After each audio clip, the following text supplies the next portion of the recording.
இறை இயேசுவில் பிரியமான சகோதர சகோதரிகளே, நமது ஆண்டவர் இயேசு கிறிஸ்துவனுடைய திருப்பெயரால் உங்களுக்கும் உங்கள் குடும்பத்தில் இருக்கிற அனைவருக்கும் அன்பும் சமாதானமும் மகிழ்ச்சியும் உண்டாவதாக.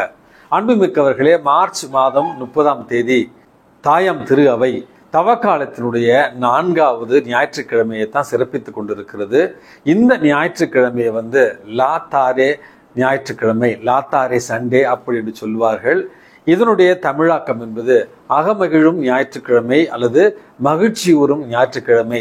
என்ன ஃபாதர், தவ காலத்தில் இருக்கும் அகமகிழும் ஞாயிற்றுக்கிழமை அப்படின்னு சொல்றீங்களே நீங்க கேட்கலாம்.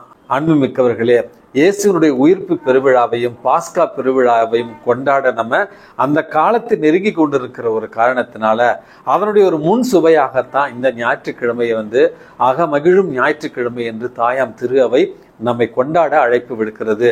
அன்புமிக்கவர்களே, உண்மையாகவே கொண்டாட்ட ஒரு மனநிலையில தான் நம்ம இருக்கிறோமா அப்படி என்று கேட்டால் இல்லை என்றுதான் சொல்ல வேண்டும்.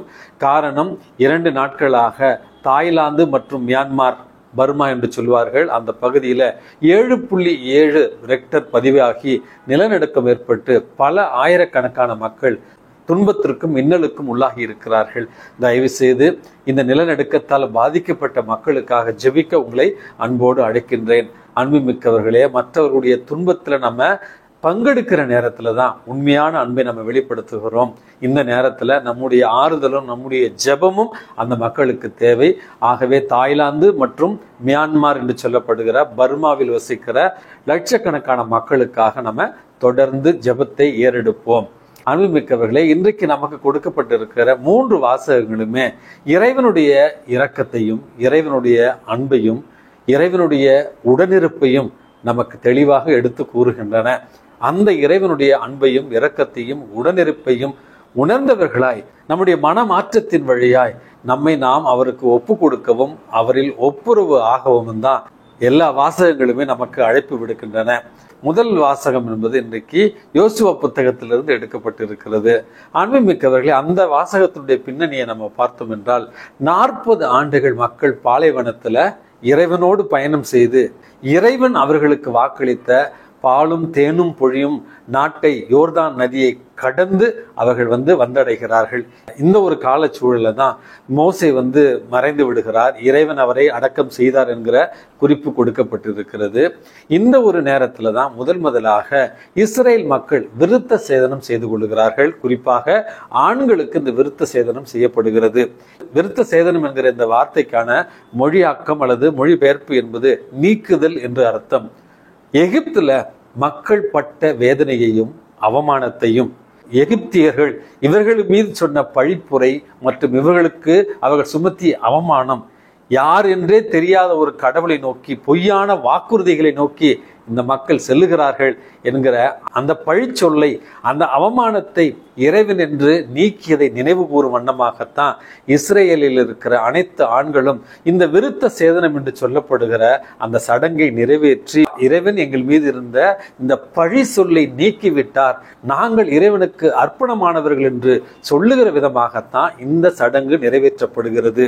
2வது, இறைவனுக்கும் அவர்களுக்கும் இருந்த அந்த தொப்புள் கொடி உறவு என்று சொல்லுகிறோம் அல்லவா. 40 ஆண்டுகள் இறைவன் அவர்களுக்கு மன்னாவை பொழியச் செய்தார், அவர்கள் வயிறார உண்டார்கள் என்று நம்ம விவிலியத்தில் வாசிக்கிறோம். இவர்கள் பாலும் தேனும் பொழியுகிற வாக்களிக்கப்பட்ட நாட்டிற்கு விவசாயத்தை செய்ய தொடங்குகிறார்கள். அதனுடைய விளைச்சலை கடவுளுக்கு ஒப்பு கொடுத்து பாஸ்கா விழாவை அவர்கள் கொண்டாடுகிறார்கள். புதிய வாழ்வு அவர்களுக்கு தொடங்குகிறது. மன்னா நிறுத்தப்படுகிறது. அவர்களுடைய விளைச்சலினுடைய பலனை அவர்கள் கொஞ்சம் கொஞ்சமாக அனுபவிக்க தொடங்குகிறார்கள். பாஸ்காவை அவர்கள் கொண்டாடுகிறார்கள். அன்புமிக்கவர்களே, புது வாழ்வினுடைய ஒரு தொடக்கமாகத்தான் இன்றைய முதல் வாசகம் நமக்கு தெளிவுபடுத்துகிறது. இறைவன் அவர்களோடு உடனிருந்தார், இறைவன் தான் வாக்களித்ததை நிறைவேற்றினார் என்கிற ஆழமான விசுவாசமிக்க உணர்வு பூர்வமான நிகழ்வை நினைவு கூறத்தான் இன்றைய வாசகம் நமக்கு முதல் வாசகம் நம்மை நினைவுபடுத்துகிறது. 2வது வாசகம் என்பது திருத்தூதர் பவுல் எழுதிய திருமுகத்திலிருந்து கொடுக்கப்பட்டிருக்கிறது. அதில் அவர் தெளிவாக சொல்லுகிறார், இயேசு கிறிஸ்து நம்மையும் தந்தையாகிய கடவுளையும் ஒப்புரவாக்கும் பொருட்டு வந்தார். தன்னுடைய திருத்துய இரத்தத்தால் புதிய பலியாக நம்மையும் கடவுளையும் இணைக்கிற ஒரு ஒப்புரவை அவர் ஏற்படுத்தியிருக்கிறார். நாம் நம்முடைய நல்லொழுக்கத்தின் மூலமாகவும் மன மாற்றத்தின் மூலமாகவும் பவுலடியார் கூறுகிற அந்த அறிவுரைகளை ஏற்று நம்மை ஒப்புரவாக்க வேண்டும் என்கிற அழகான செய்தியைத்தான் 2வது வாசகம் நமக்கு கொடுக்கிறது. 3வது வாசகம் லூக்கா நற்செய்தி 15வது அதிகாரத்திலிருந்து கொடுக்கப்பட்டிருக்கிறது. ஊதாரி மைந்தரின் உவமை என்று தான் இந்த உலகம் பூரா சொல்லுவார்கள். அன்புமிக்கவர்களே, காணாமல் போன ஆடு, காணாமல் போன திராக்மா, இவற்றினுடைய ஒரு தொடர்ச்சியாகத்தான் காணாமல் போன மகன் என்று இந்த உவமையை நம்ம புரிந்து கொள்ளலாம். அன்புமிக்கவர்களே, இதுல உண்மையாகவே ஊதாரியாக இருந்தது மகனா அல்லது தந்தையா என்கிற ஒரு கேள்வி நமக்கு எழலாம். தாராளமாக சிந்தித்து பார்க்க முடியாத எண்ணத்தையும் தாண்டி அளவுக்கு தந்தையாக இறைவன் நம் மீது அன்பு கொண்டு இரக்கம் கொண்டு நமக்காக காத்திருக்கிறார் என்கிற செய்தியை கூறுவதுதான் இந்த ஊதாரி தந்தையினுடைய உவமை என்று கூட நம்ம புரிந்து கொள்ளலாம். அன்புமிக்கவர்களே, வழக்கமா இலக்கியத்துல இன்றைக்கு அதிகமாக பகிரப்பட்ட ஒரு உவமையாக இந்த கதை நமக்கு விளங்குகிறது, இந்த உவமை நமக்கு விளங்குகிறது. 3 ஆண்களை வைத்து மிக அருமையான ஒரு வாழ்க்கை பாடத்தை, நம்பிக்கையின் பாடத்தை, எதிர்நோக்கின் பாடத்தை, அன்பின் பாடத்தை நமது ஆண்டவர் இயேசு கிறிஸ்து இன்றைக்கு கற்றுத்தருகிறார். 3 கேரக்டர் தாங்க. தந்தை, மூத்த மகன், இளைய மகன். இளைய மகன் தன்னுடைய தந்தையினுடைய சொத்திலிருந்து தனக்கு உரியதை அவன் அவரிடத்துல கேட்கிறான். அவன் அப்படி கேட்கிற நேரத்திலேயே இஸ்ரேலருடைய மரபுப்படி இறந்த பின்னுதான் தந்தையினுடைய சொத்து பகிரப்படும். ஆனால் தந்தை உயிரோடு இருக்கும் பொழுதே அவரை இறந்தவராக கருதி உறவை கொன்று தன்னுடைய சொத்தை கேட்கிறான் இளைய மகன். அவனுக்கான சொத்து கொடுக்கப்படுகிறது. சொத்து கிடைத்த உடனேயே அதை பழுகி பெருக வேண்டும் என்பதுதான் ஒரு மகனுடைய கடமை. அதற்கு மாறாக அதை விற்று காசாக்கி தந்தையினுடைய அருகில் இருந்தால் குற்ற உணர்வு ஏற்படும் என்று தொலைநாட்டிற்கு சென்றான். அங்கே விலை மாதரோடும் ஊதாரித்தனமாக அந்த சொத்தை அவன் செலவிட்டான், பாவத்தில் விழுந்தான். பிறகு யூதர்களிடையே பன்றி என்கிற அந்த ஒரு விலங்கு அழுக்கான ஒரு விலங்காக, அதே நேரத்தில் யூதர்களால் இழிவாக கருதப்பட்ட ஒரு விலங்காக கருதப்பட்டது. இந்த நிலை இந்த இளைய மகனுக்கு ஏற்படுகிறது. பன்றிக்கு கிடைக்கிற உணவை கூட இவனுக்கு கிடைக்காத ஒரு நிலையில பாவத்தில் வீழ்ந்த அந்த மகன் சுய நினைவை பெறுகிறான். கடவுளுடைய அழைப்பை ஏற்கிறான். தன்னுடைய தந்தையினுடைய அன்பை நினைத்து பார்த்து தீர்மானிக்கிறான். தீர்மானத்தை அவன் செயலில் காட்டுகிறான். தந்தையை நோக்கி வருகிறான். இதுதான் இளைய மகன். தந்தை இந்த இடத்துல மகன் சென்ற அந்த நாளிலிருந்து தன் மகனுக்காக வீதிக்கு வெளியே காத்திருந்ததாகத்தான் நம்ம உணர்கிறோம். தன்னுடைய மகன் தொலைவில் வருவதை கண்ட தந்தை தன்னுடைய வீட்டிற்குள் வரட்டும், தன்னுடைய காலில் அவன் விழட்டும் என்று காத்திருக்காமல் மகனை நோக்கி ஓடியதாகத்தான் இன்றைக்கு நற்செய்தி வாசகத்துல நம்ம வாசிக்கிறோம். பரிவு கொள்கிறார், வீதிக்கு மகனை தேடி ஓடுகிறார், மகனை கட்டி தழுவுகிறார், மகனுக்கு முத்த மழை வழங்குகிறார், மகனுக்கு மேலாடை உடுத்த அவர் ஆணையிடுகிறார், மகனுக்கு மோதிரத்தை அவர் அணிவிக்க அவர் ஆணையிடுகிறார், மகனுக்கு மிதியடி வாரை கொடுத்து அவனுடைய இழந்து போன அந்தஸ்தை மறுபடியும் மேலே கொண்டு அவனை தன்னுடைய மகனாக மீண்டும் ஏற்றுக்கொள்ளுகிற ஒரு தந்தையினுடைய பேர் இரக்கத்தை தான் இந்த தந்தையில நம்ம பார்க்கிறோம். அன்புமிக்கவர்களே, 3வது கேரக்டர் மூத்த மகன். தந்தையோடு இருந்தாலும் அவன் தந்தையை விட்டு வெகு தொலைவில் இருப்பதாகத்தான் நம்ம உணர்கிறோம்.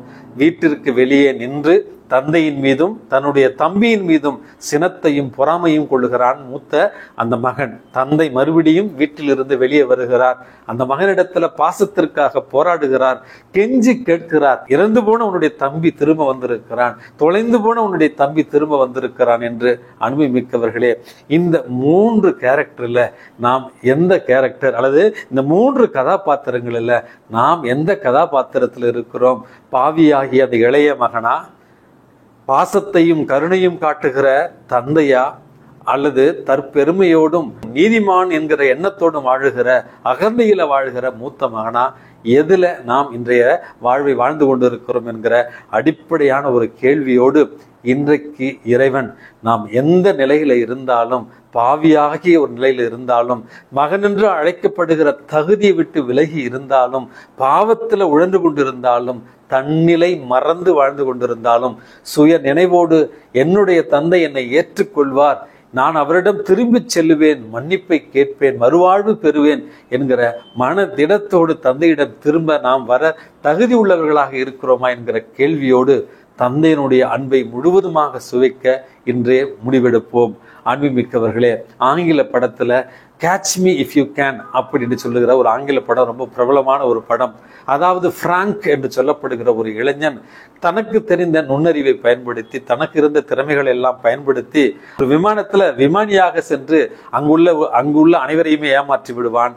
பல வங்கிகளுக்கு சென்று அங்கு தன்னுடைய அறிவையும் தன்னுடைய ஞானத்தையும் பயன்படுத்தி பல கோடி ரூபாய்களை அவன் கொள்ளையடிப்பான். கடைசியில பல கோடி சொத்துக்களை எல்லாம் திருடிய பிறகு மாட்டிக்கொள்வான். அவனை சிறையில் அடைத்து 12 ஆண்டுகள் சிறை தண்டனை கொடுத்த பிறகுதான் தன்னுடைய வாழ்வை நினைத்து மனம் மாறி இறைவன் தனக்கு கொடுத்த ஞானத்தை எல்லாம் மறுபடியும் வங்கிகளுடைய பாதுகாப்பை எப்படி உறுதி செய்வது, மற்றவர்களிடமிருந்து எப்படி ஏமாறக்கூடாது என்கிற பயிற்சிகளை உலகம் முழுவதும் நடத்தி தன்னுடைய வாழ்வை மறுசீரமைத்துக் கொண்டவன் தான் அந்த பிராங்க் என்று சொல்லப்படுகிற அமெரிக்க இளைஞன். இந்த நிகழ்ச்சியை நான் உங்களோடு பகிர்ந்து கொள்வதற்கான காரணம், நம்முடைய வாழ்க்கையில பாதை தவறி சென்றிருந்தால் இறைவனிடத்துல திரும்பி வருவதற்கு அழகான ஒரு வாய்ப்பை இறைவன் நமக்கு கொடுக்கிறார். இந்த வாய்ப்பை பயன்படுத்தி மனம் மாற்றத்தில் இறைவனில் நம்மை ஒப்புருவாக்க இறைவனிடத்துல மன்றாடி செபிப்போம். எல்லாம் வல்ல இறைவன் தந்தை, மகன், தூய ஆவி உங்களையும் உங்கள் குடும்பத்தில் இருக்கிற அனைவரையும் நிறைவாக ஆசீர்வதித்து பாதுகாத்து வழி நடத்துவாராக. ஆமேன்.